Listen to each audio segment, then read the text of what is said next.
I have just had the fright of my life. 2011 Citroen. This timing belt is the DV6 engine, so it covers a lot of different cars. And I'm going to show you some little tips and tricks on how to do it.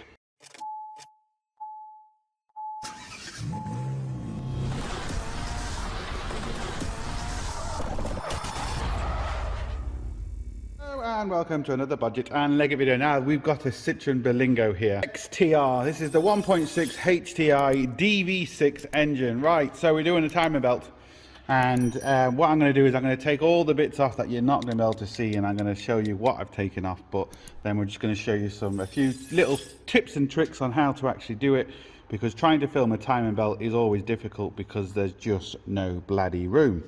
So I've taken off the wheel. I've taken off the arch cover. I've moved the power steering out the way. It's 10mm on that.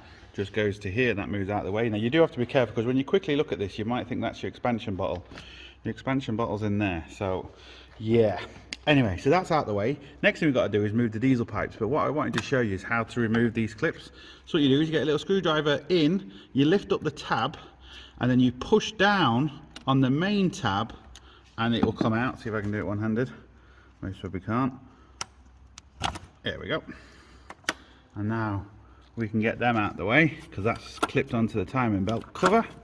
So we need to get them out the way. And what I need to do now is we can take the fan belt off. But what I really want to do is support the engine and take off the engine mount, just so the old dog can see the rabbit. We've got the engine mount off, and what's always handy to do is put all the bolts back in the bit you've taken off, because then you can't go wrong. If there's different size bolts, or if there's special bolts with studs sticking out or something, you know exactly where it goes and you're not going to be confused. So we had 2 E14 inverted Torx to take off that, and 3 E50 Torx to actually take off the complete mount. Very careful when you're putting it on and taking it off. Have the engine supported with a piece of wood underneath the sump, and don't be tempted, if the engine is here, so you've got a big gap, to screw this down to lift the engine up to meet this, because it's only screwing into alley you're going to do damage. Always jack the engine up as far as you can so there's no gap. Screw all the bolts in first before you screw anything down home, because there is a bit of movement here, and this is where you can destroy the threads very easy and cause yourself a lot of grief. The thing you want to do is jack the engine up so you can get to these 4 16mm bolts. Well, now I say bolts, a lot of people always say, you say nuts instead of bolts, and bolts instead of nuts, and this and that. Sometimes I say it on purpose, and sometimes I'm just thinking 10 steps ahead and it just comes out. I'm looking at a nut and it's actually a bolt, because I might be looking at a nut here, but you know, anyway, it doesn't matter. But technically, if you really want to be technical about this now, these are actually screws. So there you go. But once you jack the engine up, you can get to the 4 16mm, and then we can take that off. Then we're going to have to take off loosen the tensioner. Actually take it off, because you need to take the tensioner pulley off so you can get the timing belt cover off. So it's easier just to take that off, and then we can take the covers off. Right, bottom pulley was an 18mm. It's a lot better if you have an impact gun to take that off, but really you do want to change this pulley as well, because you can see, look, it's getting old, and the harmonic balancer, you know, they do break. This is the tensioner pulley for the fan belt. That's a 15mm. These are the timing belt covers. Now, they really were thinking in this, because these bolts are actually, you know, they're retained with inside here. You could screw them all the way out, but you know, they're not going to fall out, which is really good. They're all 7mm. This one is this one, so this one goes through the top one like that. So you have to put the bottom one on first, and then the top one, and take the top one up first, and then take the bottom one off. And then that one was actually missing. This one was actually loose. You can see where it was rubbing against the harmonic balancer. Just there, look, you can see where that's shiny. And then this is just for the timing belt, and yeah, it's all off. Dog can see the rabbit. Right, so this is the 18mm bolt for the pulley. You want to put that back in, because we need to turn the engine. The bottom timing mark is here, which lines up with the top just here. You can just see where my finger is. Can you see that? Can you see? Is it going to show me? Just there, look. So we're going to line that one up. Then we've got two more to line up just under there, which I'll show you. There's the timing belt tensioner. There is the water pump. This is the fan belt tensioner. You have to take this off because you can't get the belt, or you can't get the timing belt case away from it, but there's also a bolt there, 7mm bolt holding it on, so that's why it's just easy to take that off. And before you take the fan belt off, just you know, take a picture of your phone, trace it around so you know which way it goes, just to make it easier for you to put it back on again. You can see we've got a little bit of a sump leak here and something else leaking. That back plate is leaking. That holds on the seal there. Yeah, not good. I'll have to tell the customer about that. This is the cam sensor. Then you want to take that off. That's a 10mm bolt there. Just take that up out of the way because it's going to get in your way and you don't want to damage it. So now we need to line up all the marks and get some pins in, or anything, pins, bolts, old drill bits, it doesn't matter, whatever kind of fits will do the job. Right, the bottom mark, you can just see it there, you can see straight through the circle and then it hits the actual engine. That's 12 o'clock. But don't be afraid, now you can see it I think a bit better here, you can see that stud sticking out where my finger is, that's where the pin needs to go all the way through.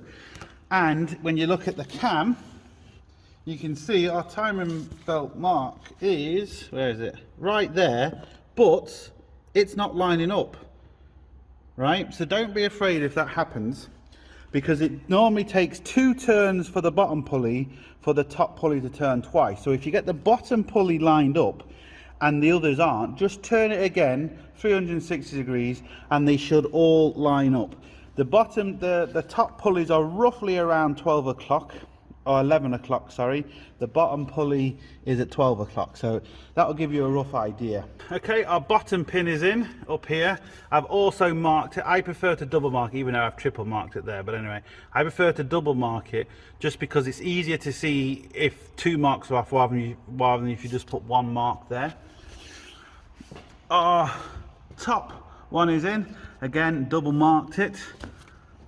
Our other one is in. I've just put a bolt through there just so you can see that it is possible to do it with bolts, pins, drill bits, whatever. I've also double marked it there. So what we need to do now is just lock the flywheel, but I don't normally do that. I do something a little bit, what I think is a little bit easier anyway. Right, here's the locking pin, the proper locking pin, but sometimes, depending on some cars, you don't really know if you've got it in place and they're just a bit awkward and I just don't like them. So even if I use this locking pin, even if I do, what I always do is I mark the flywheel. Now you can see the flywheel marked there, look. Sometimes you have to take off the start motor, sometimes there's a plate here, a little inspection plate you can take off, but marking the flywheel is key. And then what I do, I just get an old flat bladed screwdriver, look, and I just wedge it between the flywheel and the engine, or the flywheel and the gearbox, wherever you happen to wedge it. Now you're not smacking it in, you're just wedging it. This way, if the flywheel moves, you've got your marks, but the flywheel can't really move because the screwdriver's stopping it. I personally think it's a lot better than that. It's a lot safer and it's a lot easier to see us. We're not too bad with this one because our bottom pin there, but when you only have the flywheel locking pin, you don't have anything else at the bottom. Just believe me, this is gonna change your world. You can thank me later. Sorted. Right, now I'm gonna do is just release the tensioner, 13mm. It's all locked up. This should hopefully slip in a second.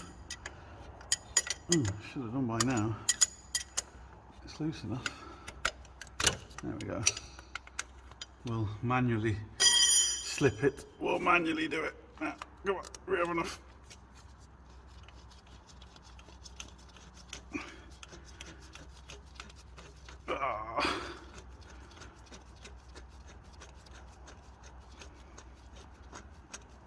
There we go. Now, I'm going to take the fan belt off. I'm going to take the water pump off, do all that off, also the timing belt, and I'll do all that off camera because you're not going to be able to see what I'm doing anyway. That's our old kit, and I'm a firm believer, and so was the other person who fitted this. They actually fitted an SKF even kit, which is a really nice kit anyway. When there's no sealer, you don't use sealer. This comes with a metal gasket. Use the gasket, don't use sealer. Loads of advantages, but I've done videos before and showing you just how bad sealer is. Now, if you need sealer, okay, fair enough. If it's a sealer thing, seal it. But when there's a gasket or an O-ring, you use a gasket or an O-ring. Our new water pump is on, and you can see this is the hole for the tensioner, and this is the little nub that's sticking out, which we need to line up with the tensioner. This is the old tensioner, but this goes in between there, and the little lug sits there, and that holds the tensioner, and obviously the bolt holds it as well. You can see there's a little arrow here. This is the way we need to tension it. Once it's in place, you twist this with an Allen key. This then brings this into line. I'm not going to be able to do it. Once this is in the middle there, you fully tighten the bolt down, and the timing belt is tensioned properly. So it's very simple. It's just I'm not going to be able to film it because there's no room, and it's bloody awkward to try and film it. But there we go.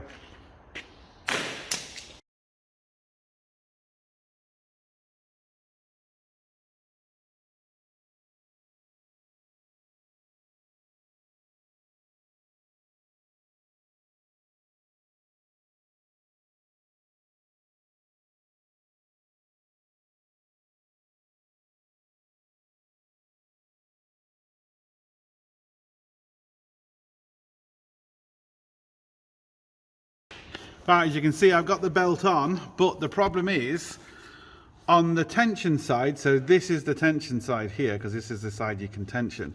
I'm slack on the opposite side.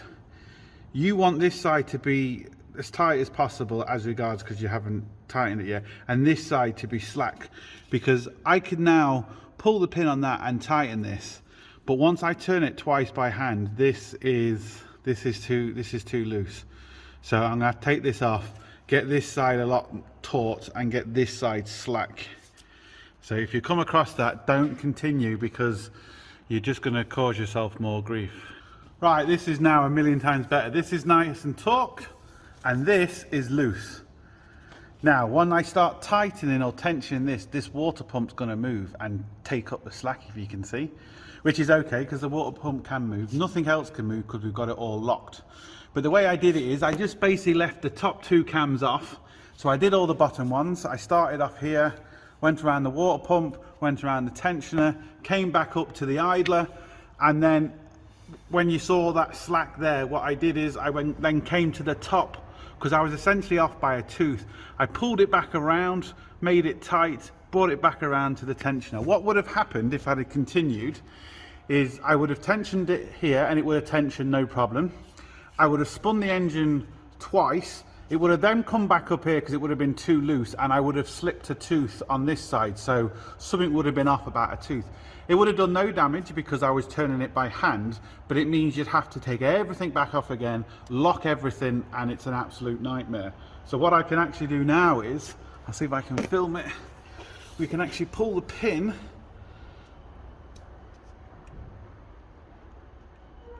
There we go.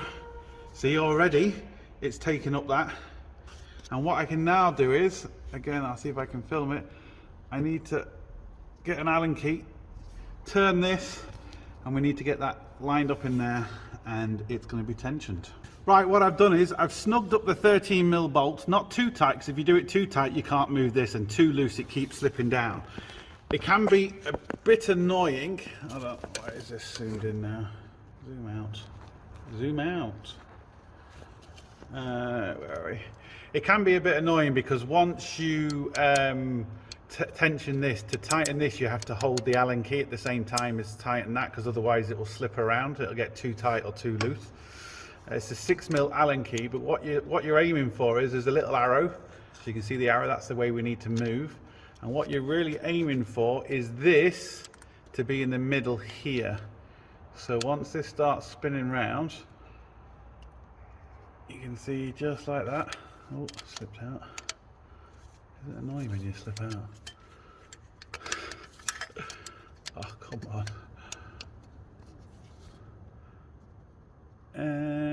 and it's about there we go.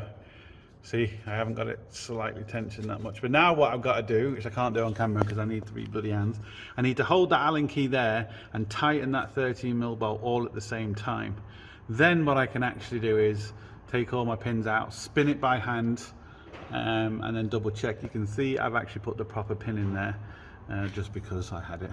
But look, like I said, anything, bolts, nuts, pins, drill bits, anything that fits into the hole you need it to, it will work, believe me. So yeah, let me just tighten that properly, and then we can take the pins out and we can spin it by hand. All right, we've got it. Sometimes on camera it looks a bit off because of the angle of the camera that I can get it there, but as you can see it is bob on, right in the middle. Now before you remove your pins, I'm going to go around checking that nothing has moved. All my marks still line up perfectly, which you can see. Look, there we go, they do. Well, the bottom ones have. Then once you've made sure all the marks haven't moved, even though you've got pins in, they shouldn't have done, you then take the pins out, and then we're gonna spin it twice by hand, and we're gonna see if it all lines back up again. Right, I've spun it by hand. It doesn't lock up, absolutely perfect. All the marks do line up, but what I did, I spun it again.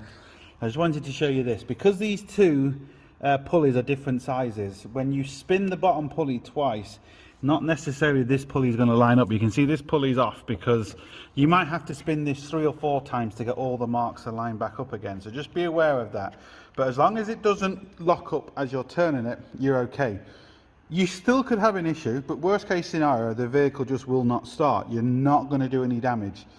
If you try and start it without spinning it by hand, if you're off and it does lock up, well, you're going to bend valves, you're going to do all sorts of damage. So worst case scenario now, if you got it wrong and you spun it by hand and it doesn't lock up, worst case is it just won't start. Yes, you have to take everything back off to do it again, which is really annoying, but at least you've done no damage. But everything is absolutely fine. It's all lined up. So I'm going to put everything back on.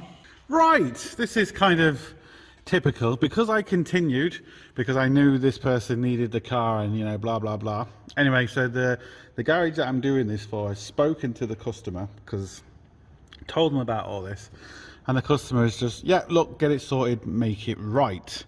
So it's the oil pump that's actually leaking. That's what we're going to have to sort out. So I now have to completely lock this up again and take off the timing belt that I've just put on, because we need to take the sump off, we need to take the oil pump off, and clean it all, reseal it, do absolutely everything to it. So this job has slightly changed. The customer has got another vehicle that they're hiring now, another special vehicle, because like I said, this vehicle is specially kitted out for a wheelchair look. So it's a very, very, very important vehicle. It can't be off the road unless they've got something else sorted out. So they have. So the pressure's off slightly, and we can do this properly now. We've got the sump off and we got a bit of the exhaust off. Lucky enough we don't have to take the DPF off because that's just a nightmare in itself. You can technically take the sump off without taking this part of the exhaust off, but getting it back on without hitting the new sealer is going to be very, very difficult. And these really are sealed on well. It's going to be a nightmare. It's a nightmare taking it off. You can sometimes damage and bend the corner of the sump as you're trying to prise it off. I kind of did a little bit there, but I got it sorted. So that's the sump now off. That's where the exhaust connects up and into here as well. Just up there, look. So that's now off. I've now realigned my timing belt marks back up. I've got all my pins back into place, because now what I've got to try and do is I've got to take off all this, take off that plate, clean it all, see what we need to get, order what we need to get, put it all back together. I just wanted to show you this. This goes on the bottom pulley. It can only go on one way because there's a big keyway to it. So that just slides off. And then that's the timing belt mark that we have to put our pin into. That's actually on the oil pump plate. what I've quickly done is I've just marked it just in case, even though I've wedged the flywheel again, but you know, it's just nice to have marks physically in front of you that you can kind of see. Now I can see that the seal 100% is definitely leaking, and I know people are going to say, well, hold on, it's flicking the oil up around here. Yes, it is, but it's also, you can just, I don't know if you can see it, the camera's showing it, but just over there too, it's bubbling up and dripping up, so it's actually leaking in two spots. You can see where the oil is the worst up here and then all down there. So yeah, unfortunately, I was hoping maybe just to get away with doing the seal, but no, it's just, that's gone as well, unfortunately. So look, we're here. It's only a few more bolts to take that out, and if you're unsure, if you're doing this job, if you're unsure, you've done all this work, you might as well just take that plate out and reseal it again anyway, because it makes sense to do it at this stage. Right, see, it's all off. So I've now got to clean all that, clean all the sump. That's going to take the time. We were leaking here and we're leaking down here. I'll show you on the parts we've taken off. Here's the oil pump. You got to be very, very careful. That has to go on the crankshaft in a certain way, because otherwise you'll have no oil pressure and then you're going to be in serious trouble. I think it only fits one way, to be honest, in this particular car, but anyway. This was one of the seals that were leaking, as well as the crankshaft seal, and this is all sealer. Then we've got the pickup, which is here, which we're going to get a new seal for, because that bolts on to there. So again, this seal was fine, but you know, you've taken it out. If that seal ever cracks or, you know, starts sucking in air, again, you're going to have no oil. Again, you're going to have big issues. So, we're also going to replace the little copper washer seal in here as well, because again, we're here, we might as well do it. But we've got a big clean-up job right now. Now, look how lovely and clean that is. But here on the bottom, where the sump goes, you can see we've still got a bit of black sealer. So it's very, very important. You just see it under there, look. Very, very important to clean everything. Don't just clean this and shove that back on and then clean the sump, because you're not going to be able to get in there properly. You're going to maybe also rip the other sealer out and cause it to leak. So clean everything first and then put everything back together. So I've even still got a bit of sealer in there, look. So I haven't even cleaned that properly myself. Right, look, nice and clean. Sump, all beautiful and clean. All ready to put new sealer on. Oil pump, all beautiful and clean. Just waiting for the new seals to come. There's essentially 1, 2, 3, and then you could kind of say that's 4. That's a little copper washer, and then 5 you could say the sealer. This is the sump, all done, all ready to go. So just waiting for gaskets, sealer, and gaskets and seals. That's it. That's what we're waiting for. Right, main dealer didn't have that copper washer listed. They say it's part of the whole pump. So to get that copper washer from the main dealer, you have to buy the whole pump. So what I did is I put a new copper washer there, and I just put a bit of sealer around there, because I'm sealing all this anyway. I might as well. So the seal for the pump, the one that goes internally, there's the part number on the main dealer. That's where it goes. What I'm going to do now is run sealer around there, and I'm going to quickly stick it on. I've got the new seal in there, so it came with that. I just cut off the ring, because what that allows me to do is that allows me to slip it on a lot easier, because this plastic piece is bigger than the actual part it's going to. So once it slips on nice and easy, I pull this out. Happy days, it's all good. The girdle spring is there, it's not going to go anywhere, and it's going to make my life a lot easier. Right, what I should be able to do now is just pull this out like that, and that's on lovely, sorted. There's a nice smudge all the way around, so I know it's completely sealed. Looking good. Now I've got to do the sump. Right, this is the most important part of any engine. It's the pickup, the oil pickup. So make sure it's clean. Make sure that little gauze / filter is there, because if there's a big hole in it, or if it's missing, any bits of crap's going to get sucked up and it could destroy your engine. But this seal is, there's the part number if I'm playing along at home, is seriously important. And what happens is they go flat and they just don't seal anymore. If this starts sucking in air, no oil pressure, goodbye engine. So when you're doing anything like this, always a good thing just to replace it, no matter what, just replace it. So I'm going to quickly do that, bang it back on, and then I can put the sump back on. Right, just look at the difference. There was nothing wrong with the old seal, but look how much it's actually compressed over the years. You can see that's quite a big gap. So always worth replacing. Right, oil pickup is back on. So what I got to do now is just make sure this is all degreased properly and then put the sump on. Now you do have to be careful, because what does happen is they're a nightmare.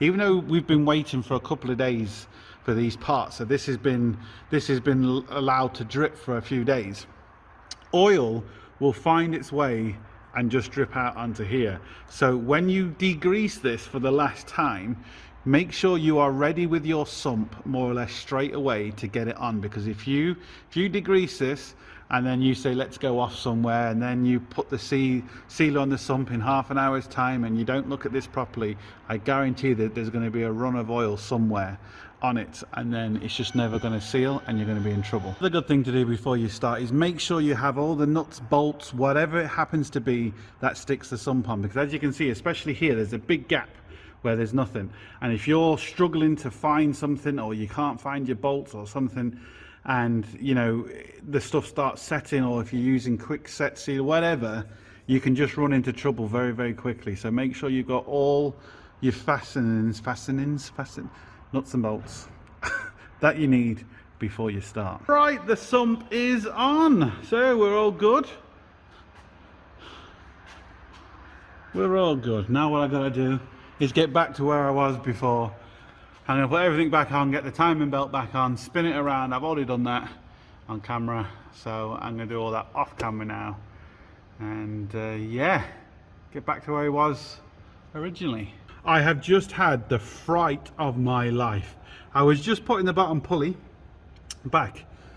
Actually, on camera that looks like there's a really lot of seal around there, but it's not as bad as it looks in real life. Anyway, like just the shock of my life. I was putting the pulley back and I was lining it up because I knew there was a keyway in it, and I was like, well, hold on a second, where's the keyway?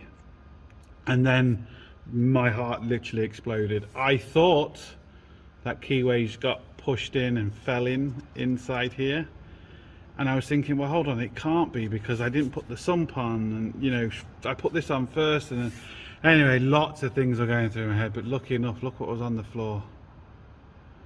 Oh my god, that was seriously lucky. Because I would have to taken all that off again and cleaned it all up and sealed it all again. Wow. Right, I sealed the sump in the evening so I could leave it overnight just to let everything dry, just because it's, you know, it's better. So what I've done is I've just stuck the engine mount on. Now it's very important, this goes with anything that's more than one bolt, whether it's engine mount, sumps, it doesn't matter what it is.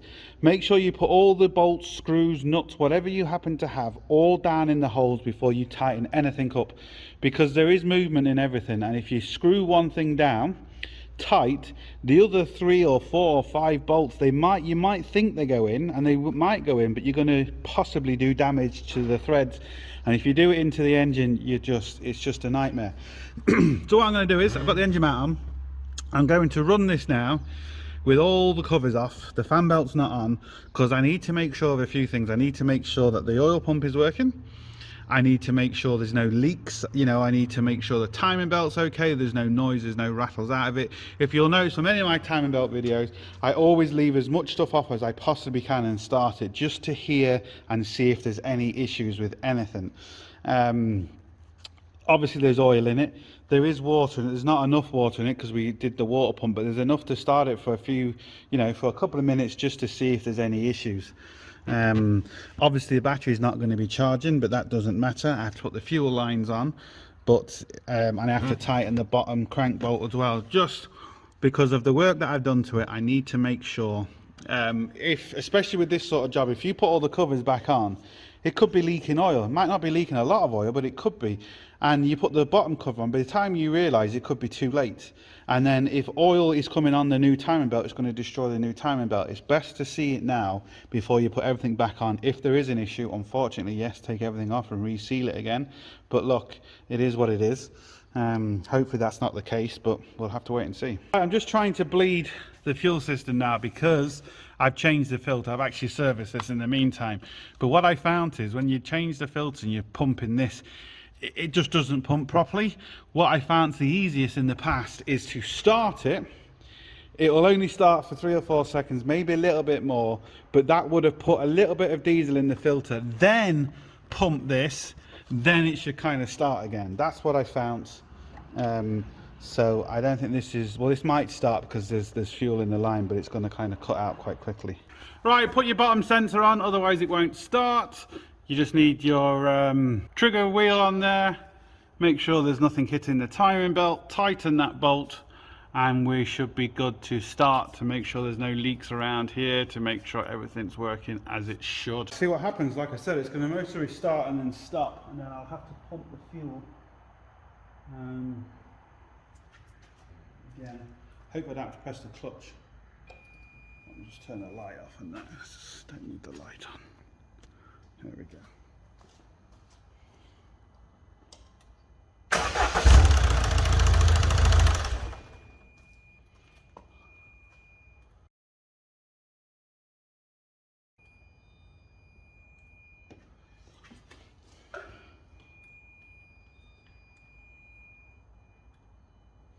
Maybe just because there's absolutely nothing there, no oil.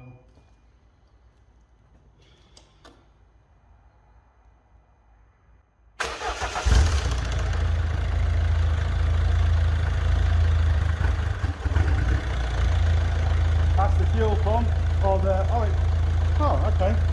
Normally, as it splutters like that, it will stop. There's no exhaust on this as well. I haven't put the exhaust on yet because I didn't want to have to take all that off again. But it started lovely. It was ticking a little bit because obviously there was no oil in it, in the sense of the oil's been dripping out for a few days waiting on parts. The smoke you can see is the exhaust.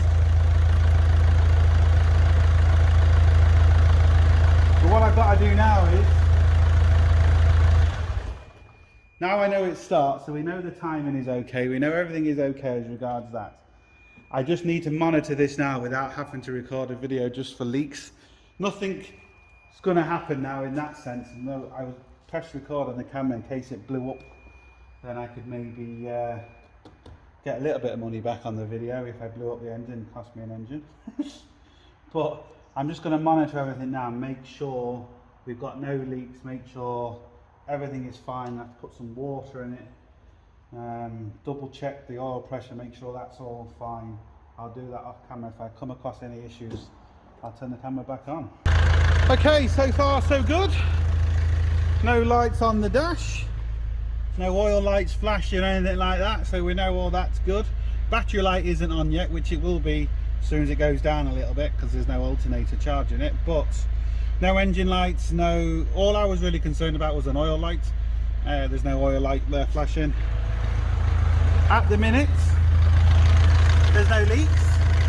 That's all looks good. But I'm just bleeding the water system now, so I kind of want to bleed that. Get it up to a heat cycle, turn it off, because it can leak after it's hot, if that makes sense. So it might not leak when it's running. When you switch it off, it could leak. So I need to check all that before I put everything back together.